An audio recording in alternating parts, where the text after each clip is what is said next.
শোনো, আমি ইনফরমেশন পেয়েছি তোমার এলাকায় একজন কুখ্যাত ডাকাত রয়েছে যার নাম কালু সর্দার।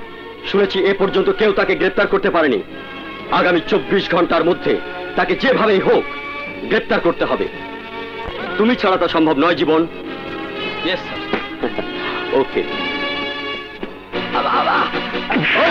বুড়া বল, আমার বিরুদ্ধে মামলা করেছিস কোন সাহসে? বল বল, জানে মেরে ফেলবো। বল বল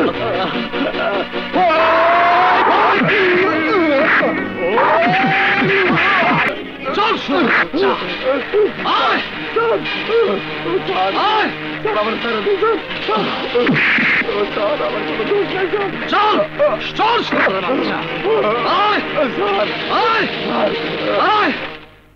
হ্যাঁ রে, তুই নাকি কালু ডাকাতকে ধরেছিস? হ্যাঁ মা, সে একজন কুখ্যাত ডাকাত। কোনোদিন কেউ তাকে ধরতে পারেনি। তাহলে তো ভাইয়া গোল্ড মেডেল পাবে। তোর বাবাও একজন সন্ত্রাসীকে গ্রেফতার করতে যেয়ে খুন হয়েছেন। কোনদিন তিনি অন্যের কাছে মাথা নত করেননি। দোয়া করো মা, আমি যেন বাবার আদর্শ নিয়ে চাকরি করতে পারি। বাবার খুনিকে একদিন না একদিন খুঁজে পাবোই।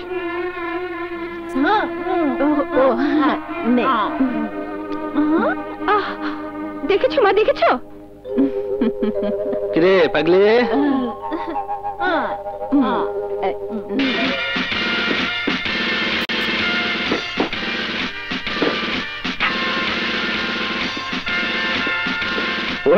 Well done my boy. এসো। Thank you Jiban, thank you. You are successful. IG সাহেব খুব খুশি হয়েছেন। এই নাও তোমার প্রমোশন লেটার। কালই চন্দ্রনগরে জয়েন করবে। শোনো, সেখানে আরেকজন গ্রেট ক্রিমিনাল রয়েছে। শুনেছি ছদ্মবেশের আড়ালে রয়েছে তার বিশাল নেটওয়ার্ক। তুমি সেখানে গিয়ে কোনো সরকারি কোয়ার্টারে থাকবে না। কেন স্যার? লোকটা ভয়ঙ্কর। হয়তো সে টের পেলে তোমার জীবনের ঝুঁকি হতে পারে। দেশকে অপরাধ মুক্ত করার জন্য মৃত্যুকে আমি ভয় পাই না স্যার। আপনি শুধু দোয়া করবেন। তারপরেও আপনি যখন বলছেন অন্য কোথাও থাকবো। Always be careful. কি নাম যেন স্যার ক্রিমিনালটার? নামটাও ছদ্মনাম। সবাই তাকে ডাকে পাগলা বাবা। নয়া মাল ঠিক মতো সাইজ করবা। সাইজ মনে হয় হাতে ফালানো যাইব।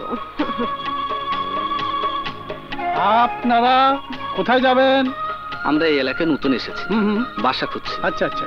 এই এলাকায় ভালো কোনো বাসা পাওয়া যাবে? বাসা তুই? হ্যাঁ হ্যাঁ হ্যাঁ, ওই কলোনি থাকতে পারে। ওই যে মেয়েটা দেখতে পাচ্ছেন না, জি জি, উনি আবার এই এলাকার। ওনাকে জিজ্ঞেস করেন। যান যান। মা তোমরা একটু দাঁড়াও। এই যে মামনিরা, ভুলে কিন্তু আপনারা সামনে যাবেন না। হ্যাঁ,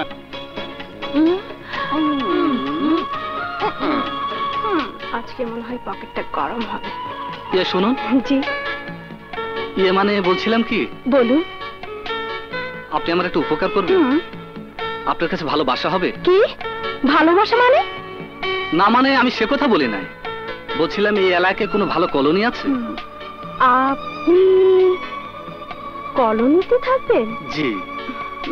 ঠিক আছে, আসুন। পছন্দ হয় কিনা দেখুন। জি।